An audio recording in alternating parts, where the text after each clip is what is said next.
Falei, amigo, você disse que não desistiu de vender. Não, mas tá dizendo aqui que se for por menos de 500 mil, eu tenho que lhe pagar. Sim, foi o trabalho que eu fiz. Identificar o preço. Não, mas assim eu não assino. Por quê? Você não tá desistindo de vender. É o jeitinho brasileiro. Pelo amor de Deus. Então os caras querem pegar carona na sua expertise. Aí depois, pô, se eu pegar 500 mil, tiver que pagar comissão e tal, isso eu não quero. Pô, ninguém é menino. Né? Então, quando tem, a gente estabelece. Se ele tiver desistindo de vender, estabelece. Se tiver desistindo, eu só estabeleço que se for vendido pelo preço que eu avaliei, ele me paga a comissão. Faltam 3 meses de contrato, ele vai me pagar a comissão. Né? Mas porque se você está desistindo, o contrato não precisa ser cancelado. Isso. Né? A não ser que você não queira pagar o que você combinou. Queira mudar as regras, não vou cancelar aqui. Daqui a 2, 3 meses eu tô Ou vendo. apareceu aquele cliente que chegou direto a ele e ele falou, ó, vou escantear aqui achando que era possível. Basicamente é quando alguém pede para cancelar, é isso que está acontecendo. Porque ele não precisa ser cancelado, basta deixar no mesmo preço. A não ser que apareça um comprador pagando o preço, não desistir de vender realmente. E o que vai doer mais é quando for um corretor. Fala para esse cliente, fala, Não, e ó, a gente cancela sabe, a gente aqui. tá tendo cliente vendedor, a gente sabe a realidade de cada cliente. Então a gente entende se aquele cliente é um cliente que se desistiu, a gente sabe se ele realmente desistiu, porque a gente sabe a história dele, o objetivo dele. E aquele que realmente estava muito interessado em vender e de uma hora para outra desiste de vender, algo aconteceu. Infelizmente acontece muito no mercado. É muita diferença. Na hora que o cara, dependendo do valor do imóvel, você vai botar na ponta do lápis. Só que combinado não sai caro, foi uma coisa que você combinou. Então você honra, então vai perder a Fernando, venda. e quando ele desiste, é lá na frente, ele liga, rapaz, e se eu vender isso aqui assim? Eu tive Ou seja, o problema. Aí acontece, e a gente tem sempre. Eu tive uma vez uma senhora que, com os contratos de exclusividade, eles permitem pra gente que a gente não precisa esconder informações, que a gente divulgue melhor. Eu posso dizer o andar, nome do prédio, número da rua, número da casa, eu posso passar tudo. O número da casa a gente tem um pouco de precaução, porque tá exposta, né? Exato. Mas eu me lembro que teve uma senhorinha que perguntou onde é que era uma casa, lá nas bandas da sua região. E aí eu disse, olha, na rua tal. Ok, a gente mostra a foto da fachada, né? E aí quando foi 2 meses depois, olha, eu queria saber, porque aquela casa que o senhor anunciou, o proprietário prometeu vender com os móveis, eu fui receber, estava sem os móveis. Como? Oxi. Não, é porque eu fui lá na vizinha, a vizinha não sei o que lá e tal, e agora eu tô tendo problema. A senhora quer dizer que a senhora passou a perna em mim e quer agora ajuda. precisa de ajuda. Quem resolva. Você vê como tem a galera, né, de todo jeito, rapaz. Tem umas coisas que é pequena, não, mas é Passou, porque... eu não sabia, eu tô sabendo agora. E aí o proprietário, aí eu tô com o contrato. Mas, amigo, aí eu fui lá receber minha comissão. Mas tem horas que a gente não tem como descobrir, o cara, a gente sabe, tem situações que a gente espera, o cara espera o prazo terminar. Mas a gente elimina muito, assim, é por isso que eu digo, precisa ser uma relação de confiança. Agora só, imagina acontece essas coisas com um contrato de exclusividade. Imagina o que acontece sem. Vamos lá. Num casamento acontecem situações de traição, você imagina quando você não tem uma relação aberta, mais ou menos isso. Claro que você corre risco, mas é uma relação de confiança, como um casamento, é uma relação de confiança. E aí, mas quando a relação não tem, quando a relação é aberta, você não pode, não é errado. Aí eu digo pra você, quando a relação é aberta, não tem culpa, é aberto. Não, eu digo dessa forma, porque a gente tá aqui, eu acredito que a ideia do podcast é falar diretamente com o corretor também. Sim. Então, o corretor tem que começar a observar essas coisas. E entender que nós estamos... Onde ele quer estar inserido, que situação? No confortável ou no desconfortável? Tá sempre sob pressão ou trabalhar de uma forma mais tranquila, tendo total controle do que está gerindo? E o importante é ele não joga a culpa nos outros. Não joga a culpa dos outros. Porque o cliente não dá exclusividade. Não, porque você não vende o serviço para ele. Ou o seu serviço não é enxergado como um bom serviço, mas dá. Não é a culpa do cara. Porque ninguém faz. Não, você faz a sua parte. Enquanto o cliente não entender que é um benefício para ele, ele vai querer ficar sendo seu concorrente. Mas o cliente entende, cara. O cliente entende. Você tem um cliente... Você quer botar seu filho para estudar onde? Você quer botar seu filho para estudar em escola pública? Ele entende, só que ele precisa enxergar.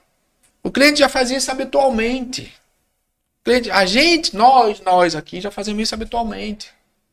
Vamos dar um exemplo. Vocês estão solteiros, aí o cara vai para uma boate, aí arranja hoje é match, né, que fala, um negócio dele, tá, É aí, o crush, o match. aí a menina diz, pô, eu adoro vinho. Eu adoro vinho. Eu também. Eu também, vamos tomar um vinho lá em casa e tal. Aí você não entende nada de vinho. Certo, Diego? Você não entende nada de vinho. Tomar um sangue de boi lá. Aí você vai, arruma um vinho para ir lá para casa agora. Aí você para na conveniência. Qual vinho que tu vai comprar? É mais caro. Aí ela vai, qual que você gosta? Porra, você não vai arriscar. Se alguém está cobrando uma comissão de 3%, tem cliente que me diz, porque fulaninho aqui eu estou pagando 3%. Eu falei, pô, imóvel tão bom, 2 milhões, por que você está pagando um corretor fraco? Ele, como assim? Porra, um bom corretor não vai cobrar 3%. Não valorizou Não nem valorizar dele, nenhum dele. vai valorizar seu imóvel? Ele não vai cobrar. Eu digo, Exato. pai, como é que você vai vender teu imóvel? 3 milhões e está pagando 3% para o corretor. Vai ter o carro, é um Fusca? É um Fiat? Porque não casa. Não casa. Teu filho estuda na escola pública. Então por que você está com um imóvel tão bom e vai escolher um corretor pelo que ele está cobrando? Porque o corretor que cobra 3%, ele, não sei se ele não está conseguindo ter resultado. Ele tá Porque desesperado. na hora que você consegue ter resultado, você consegue valorizar o teu serviço. E as pessoas enxergar o valor. E se está dando resultado é porque funciona. Exato. Se tiver um corretor que cobra 15%, eu quando tiver um imóvel, vou pensar se eu não vou deixar com ele ou não. Porque, diabo, como é que esse cara consegue cobrar 15% no mercado? O que vai me intrigar é como ele consegue e ele está tendo algum sucesso e etc. Como é que o cara consegue? Aí eu vou tentar colar nele. Então, se tiver algum por aqui, me avisa que eu já vou colar. Porque se o cara está estabelecido... Aí, de novo, se o Camarões cobra R$120 num prato, alguma coisa tem de bom para as pessoas pagarem. E as pessoas gostam de ter bons serviços. Em todas as profissões. Você gosta de uma academia de R$500 por mês, você não fica na de 100. Você gosta de... A gente sai daqui almoçar no Camarões. A gente gosta. Naturalmente, nós gostamos. O mercado imobiliário é que não vende serviço diferenciado. Basicamente, vende o mesmo serviço. Aí- Então, só vendendo um outro serviço. Por isso que eu digo que é um outro serviço. É maçã e banana. São coisas diferentes. Aí tem maçã de 5, de 10, de 15, de 20 e tem a banana. Só que tem pouca gente vendendo serviço de exclusividade. Exato. E as pessoas entendem. Até gente que diz, eu preciso. Você vai, pô, todo mundo aceita? Não, não precisa. Você precisa trabalhar com 15 imóveis. Você precisa trabalhar com 15. Então você não precisa sair querendo abraçar Natal todinha. Quem trabalha com comprador precisa. Você abre a imobiliária, tem lá 1.800 imóveis, 3.000 imóveis, 2.000 imóveis, porque precisa de muito imóvel para atrair comprador. Mas o corretor que trabalha com quem está vendendo não precisa. Ele precisa de poucos imóveis. E aí você vai ficando melhor em vender os imóveis e vai ficando melhor em vender seu serviço. Porque você começa a... O cara vai com o Rodrigo, vai ver um vídeo lá do Rodrigo, tá filmando, o Rodrigo tá lá didaticamente. Rodrigo tem tempo para se posicionar como autoridade, que é importante. O corretor às vezes não entende como é que você arranja aquele tempo. Por quê? Como é que você consegue? Né? A gente pega Diego, aí você vê. Vamos lá, um imóvel, vamos dizer que um imóvel você precisa vender. Para você vender, você precisa fazer quantas visitas aí, Rodrigo? Glauber. Vai depender Mas, por exemplo, do... você vai ter- O imóvel É relativo, Você né? vai- mas tem uma 3 visitas, Não é que 4 seja- visitas. não é que seja, no não, máximo, você assim, tem uma média. Então você precisa de 5 visitas para fazer uma venda. Fica no preço. É. Um comprador, você também leva para 5 imóveis, em média, o cara vender. Tem hora que você leva de primeira, ele já compra. Mas o Exato. comprador, você precisa... Vamos lá.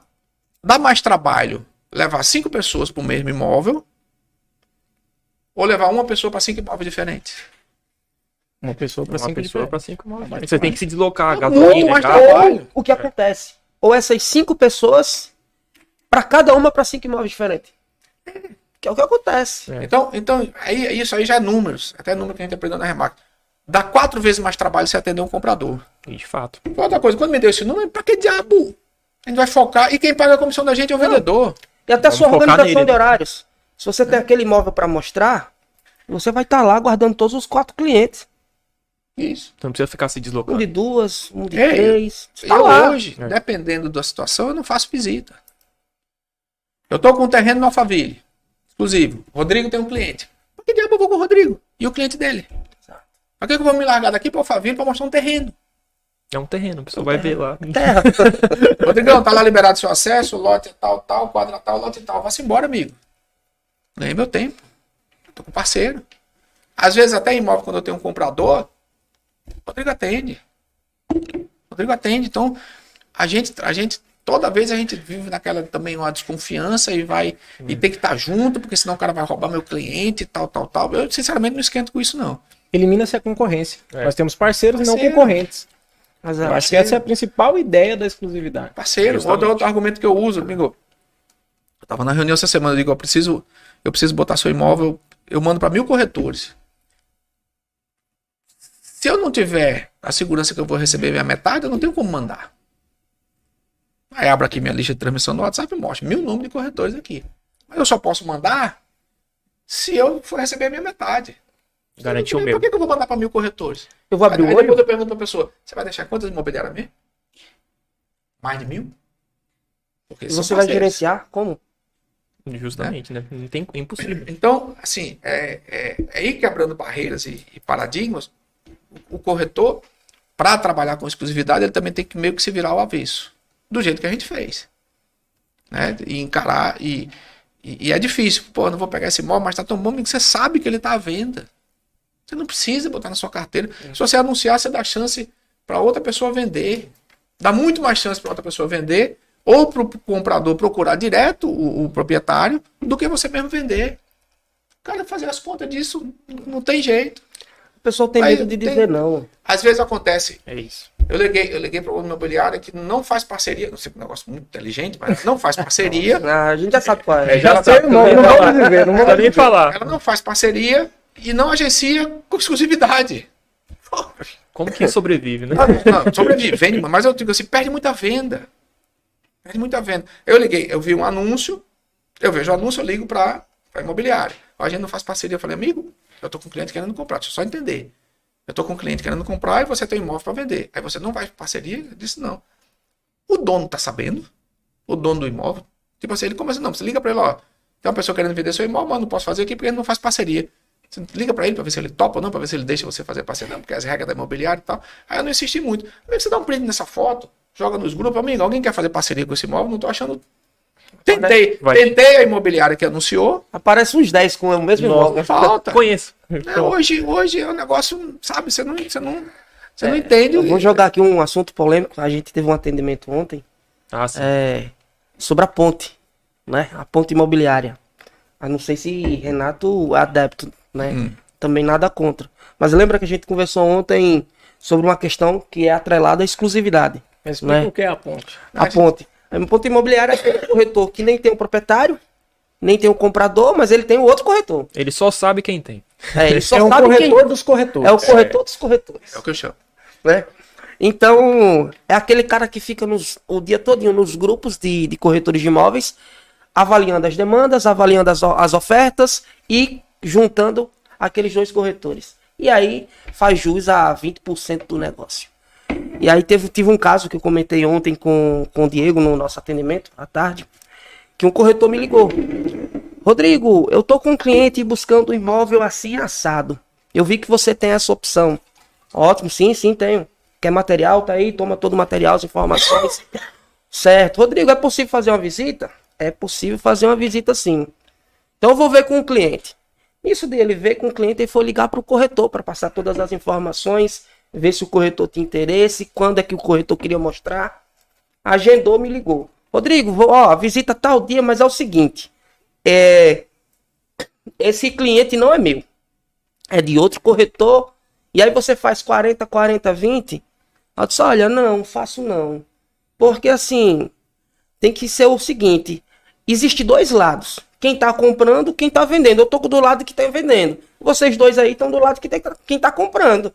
Então é 50-50. Não, amigo, você vai deixar de fazer um negócio por causa de 10% do teu lado? Não vou deixar de fazer esse negócio. Porque se existe de fato esse cliente que quer comprar esse meu imóvel, ele vai aparecer. Não, vai não, que eu não vou passar as informações não. Ele desligou.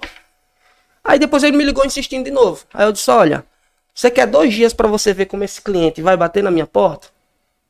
Se você não topar os 50-50, ele vai aparecer para mim. Não tenho medo disso. Quando foi 2 dias, o corretor que tinha realmente o cliente me ligou. E aí a gente fez o negócio. Quem perdeu? O cara da ponte.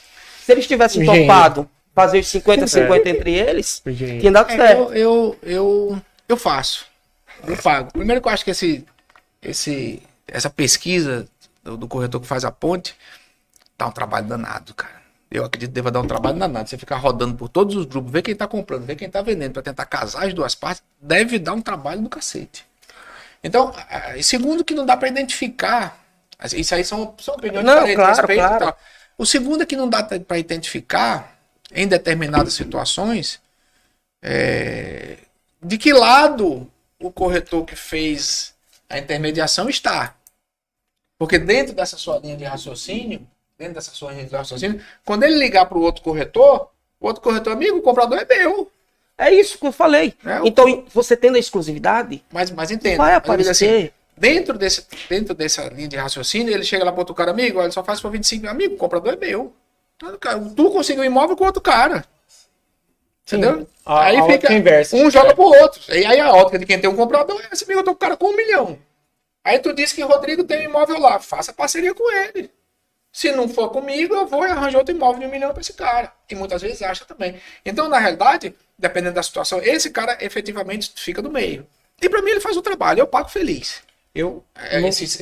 Na hora que entende a situação em que é 40 e que ele realmente ficou entre os dois e cria essa coisa, amigo, eu tô dos meus 40 eu lhe dou 10 vezes se o cara lá consegue 10. E já acontece do cara não conseguir, como o Rodrigo não conseguiu, e eu dar os 10. Eu digo, eu não dou 20, eu não dou esse outro valor, porque se eu conhecer o Rodrigo e o dia que estiver vendendo um imóvel e o Rodrigo tiver um comprador, eu não vou querer me receber mais do que os 20.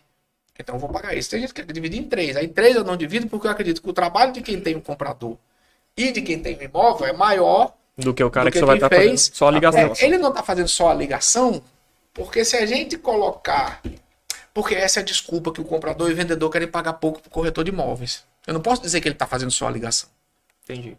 Quantas vezes o cliente, comprador e vendedor chega para você, porra, 1 milhão, você só arranjou esse cara, amigo, você quer ganhar 6%, 5%, 7%, você só fez juntar a gente, ele só fez tudo. A gente só fez tudo para sair o negócio. É o principal para sair a venda. O corretor faz isso. E deve dar um trabalho. Então hoje, agora por quê? Porque é o trabalho que a gente faz quando não existem os corretores. Uhum. É igual um imóvel meu, da minha propriedade, que eu boto no anúncio, que eu anuncio, que eu faço tudo que eu faço do imóvel. Tudo que eu faço no imóvel normal, o corretor não queria dividir a comissão comigo. Ah, mas é seu, certo? Mas eu tô anunciando, você viu meu anúncio, tá? Você quer ganhar tudo? Todo trabalho que eu tive, você não quer que eu ganhe? Fiz filmagem, fiz tudo. Só porque a gente não é corretor. Então tem essa linha. Mas tem, desde que a gente não esteja na pele, tem imóvel que eu compro para investimento. Eu compro e eu anuncio como imóvel.